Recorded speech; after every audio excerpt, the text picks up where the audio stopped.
$2 million. dollars. For most Australians, that number feels like a fantasy, something you see on a spreadsheet but never in your bank account. But for a growing number of Australians, this is real life. And the truth about what it actually looks like might surprise you. Today, we're going to pull back the curtain. What does it actually feel like to retire with a $2 million portfolio in Australia? What does your daily life look like? How much can you actually spend? And here's the big one. Is 2 million even enough anymore? First, let's set the scene with some cold, hard numbers. The average Australian superannuation balance at retirement right now sits around $210,000 for men and roughly $168,000 for women. So if you've built a $2 million portfolio, you're not just ahead of the pack, you're in an entirely different race. But here's where it gets interesting. Having 2 million doesn't mean you're rich. It means you have options, and options are the real currency of retirement. Let's break down what 2 million actually delivers in today's Australia.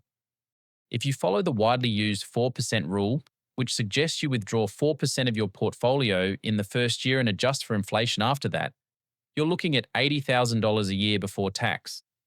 Now, in Australia, if you're over 60 and drawing from super, that income is generally tax-free. So $80,000 in your pocket. That alone puts you ahead of many working Australians who earn the same gross amount but take home far less after income tax, Medicare levy, and other deductions. And then there's the age pension. At 2 million in assets, you likely won't qualify for the full age pension under the current assets test thresholds. But depending on whether you're single or part of a couple, and depending on how your assets are structured, you might still receive a part pension. Even a few $100s a fortnight adds breathing room.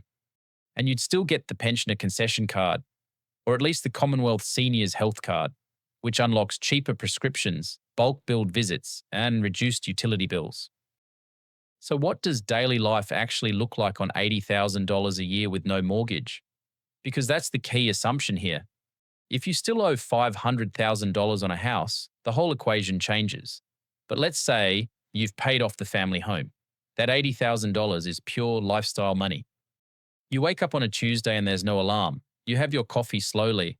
Maybe you walk the dog along the beach or through your local park. You check your portfolio not because you're anxious, but because it's become a hobby. You see your dividends trickling in from your ETFs, maybe some distributions from Australian shares or a listed investment company. You don't panic when the market dips because you've built a buffer, maybe 2 years of living expenses in cash or a high-interest savings account. You eat well. You're not clipping coupons, but you're not wasteful either. You travel domestically a couple of times a year, maybe a week up in Noosa, a trip down to Tasmania. And every second year, you take an international holiday, maybe Southeast Asia or a European river cruise.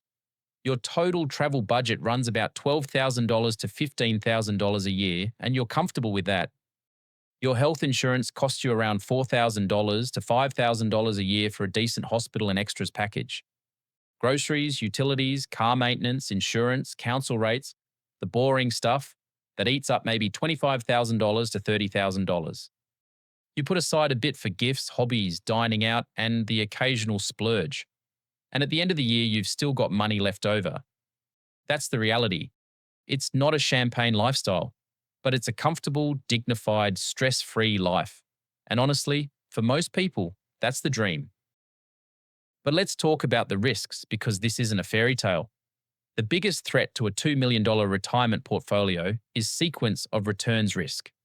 That's a fancy way of saying, if the market crashes in your first few years of retirement and you're withdrawing money at the same time, your portfolio can take a hit. It never recovers from. This is why smart retirees hold 2 to 3 years of expenses in cash or near cash investments. You don't want to sell your shares in a downturn just to pay the electricity bill. Inflation is the other silent threat. Australia's inflation rate has come down from its peak, but even at 3% annually, your purchasing power drops significantly over a 25 to 30-year retirement. That $80,000 today might feel like $50,000 in 15 years. This is why your portfolio still needs growth assets, Australian and international shares, not just bonds and term deposits. Then there's the health wildcard. As you age, medical costs tend to rise. Even with private health insurance, out-of-pocket costs for dental, specialists, and any aged care needs can escalate. The Australian aged care system is undergoing reform right now, and the cost of residential care can eat through savings faster than most people plan for. Now, here's something a lot of people overlook when they're planning for retirement. How you structure your 2 million matters just as much as having it. If your entire portfolio sits inside superannuation, your access rules are different than if you hold a mix of super plus investments outside of super. Having money in a taxable brokerage account or an offset account gives you flexibility before you hit preservation age. And the way you split between accumulation phase and pension phase inside super directly impacts how much tax you pay or don't pay on investment earnings. A good structure means your money works harder and lasts longer without you spending a single extra dollar. Too many people focus only on the total number and ignore the architecture underneath it. That's a costly mistake. Now let's talk about the emotional side of retiring with $2 million. You'd think it would feel amazing every single day, and at first it does. But many retirees report an unexpected challenge: identity loss. When you've spent 30 or 40 years working, suddenly having no structure, no colleagues, no purpose tied to a job, it can feel disorienting. Money solves the financial equation, but it doesn't automatically solve the fulfillment equation. The retirees who thrive with 2 million are the ones who've built a life outside of work before they left it.